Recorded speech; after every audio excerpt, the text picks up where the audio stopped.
أما بعد، السلام عليكم ورحمة الله تعالى وبركاته.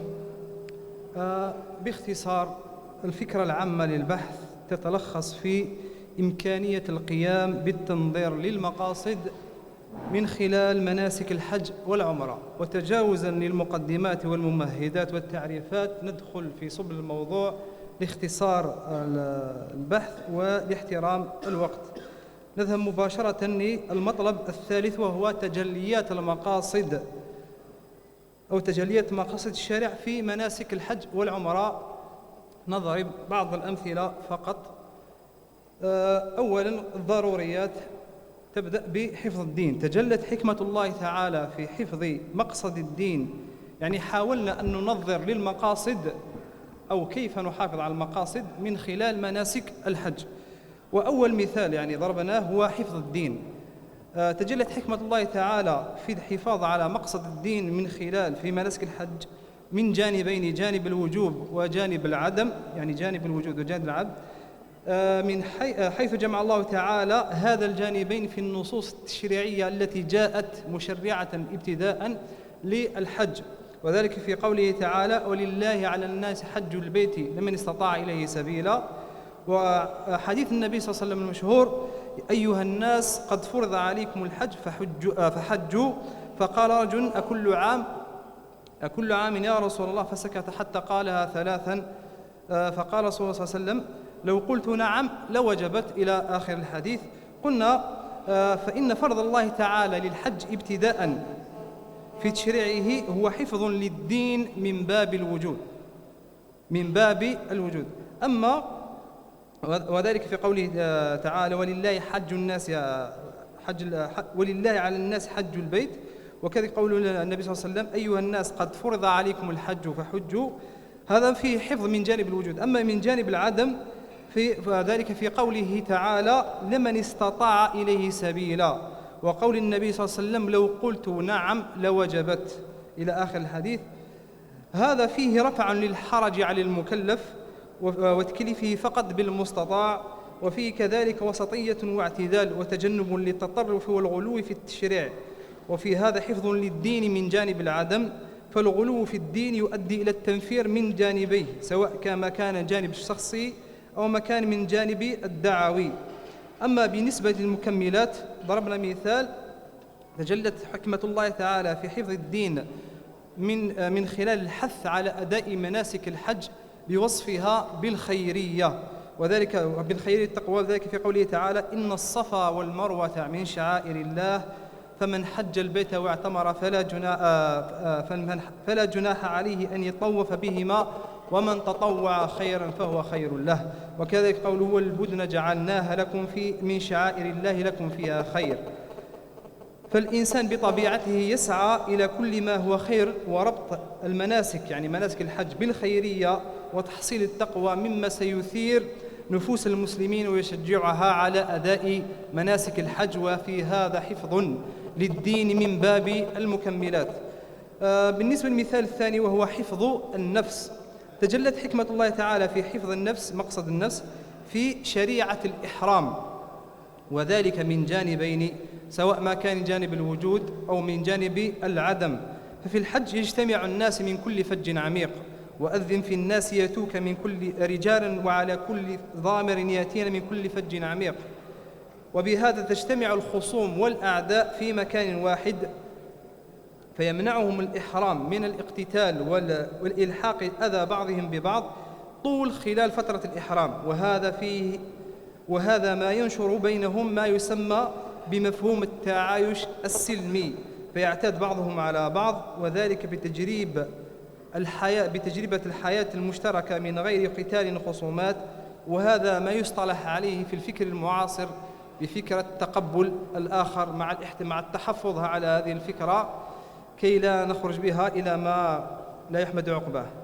وهذه الفكرة مما قد يعتاد عليها المسلم وتستمر معه حتى بعد انتهاء فترة الحج، حيث يكف نفسه عن اقتتال مع أصحاب الشحنات والنعرات، أو حتى خلق شحنات ونعرات جديدة.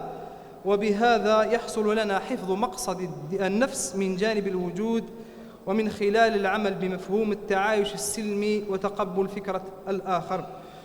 والعمل بتقبل فكرة الآخر. أما ما يخص من جانب العدم، فإن المسلم الذي يحصل عنده مفهوم التعايش السلمي ويعمل بهذه الفكرة تقبل الآخر لا ينعدم الأمان في نفسه ومحيطه، ولا يؤذي غيره ولا يتعرض للأذى، وبهذا كله تتحقق صفة المسلمية التي أمرنا بها النبي صلى الله عليه وسلم في قوله: المسلم من سلم المسلمون من لسانه ويده، والمهاجر من هجر ما نهى الله عنه. ومن مكملات حفظ النفس الكف عن المقدمات التي قد تؤدي إلى الاقتتال بين الحجاج والمعتمرين، وذلك بالكف عن الفسوق والجدال في الحج. يقول تعالى: الحج أشهر معلومات فمن فرض فيهن الحج فلا رفث ولا فسوق ولا جدال في الحج. وفي هذا كذلك تربية للنفس وتهذيب لها. فبعد هذا الكف عن الرفث والفسوق والجدال طول خلال فترة الحج والاشتغال بالذكر وما يصلح به النفس وتزكيتها، ستتعود هذه النفس على الانضباط والتهذيب، فيحصل لدينا ما يسمى بتهذيب النفس أو ضبط النفس، وهذا مما قد يرافق الإنسان طول حياته. وبهذا نخدم مقصد حفظ النفس بتربية النفوس وتهذيبها وكفها عن إيذاء الآخرين، سواء من جانب الشخصي إيذاء الشخص لنفسه، أو الجانب الجماعي إيذاء الشخص لغيره أو لمجتمعه. المثال الأخير تجلت في الضروريات، تجلت حكمة الله تعالى في حفظ العقل من جانبين: جانب الوجود وجانب العدم، من خلال ذكر الله تعالى ليشهدوا منافع لهم ويذكروا اسم الله تعالى في أيام معلومات. فالمحرم بالحج يشتغل بذكر الله تعالى طول فترة الإحرام وطول فترة الحج، ابتداء بالتلبية والطواف والوقوف بعرفة إلى آخر المناسك. كل هذه المناسك مما تجعل ذكر الله تعالى فيها يجعل عقل الحاج مركزا على الله تعالى دون غيره، الذين إذا ذكر الله وجلت قلوبهم. والوجل عند ذكر الله تعالى يكون بسبب خوف الزيغ واتباع الهوى وعدم تقبل الأعمال، وبهذا يجتهد الحاج في التركيز على عمله دون غيره، فيتحقق لنا ما يسمى بالاتصال، اتصال عقل الحاج بالله تعالى عن طريق ذكره، حنفاء لله غير مشركين به، والحنفاء هم المخلصون لله تعالى دون غيره. وبهذا يخلص عقل الحاج من كل ما يشوش عليه من ملذات الدنيا وشهواتها، ويتحقق لدينا ما يسمى بالصفاء، صفاء العقل. وفي هذا تحقيق لمقصد حفظ العقل من جانب الوجود من خلال تصفيته وإخلاصه لله تعالى.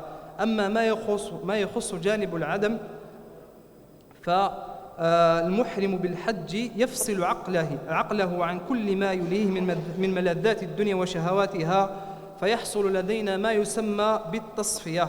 والعقل الصافي يجتنب ويبتعد عن كل ما يشغله ما يشوش عليه عمله في الحج، فيحصل لدينا ما يسمى بالترفع والتنزه.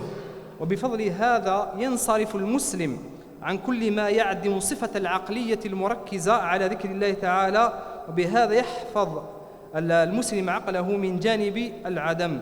يقول صلى الله عليه وسلم: من حج فلم يرفث ولم يفسق ورجع كيوم ولدته أمه. فبالإضافة إلى الذنوب التي ستمسح يرجع الحاج صافي العقل كاليوم الذي خرج فيه من بطن أمه صاف العقل. ننتقل كي لا نطيل في الضروريات إلى النقطة الثانية، وهي الحاجيات. يتبين لنا مراعاة الله تعالى للحاجيات في مناسك الحج في رفع الحرج عن الحجاج.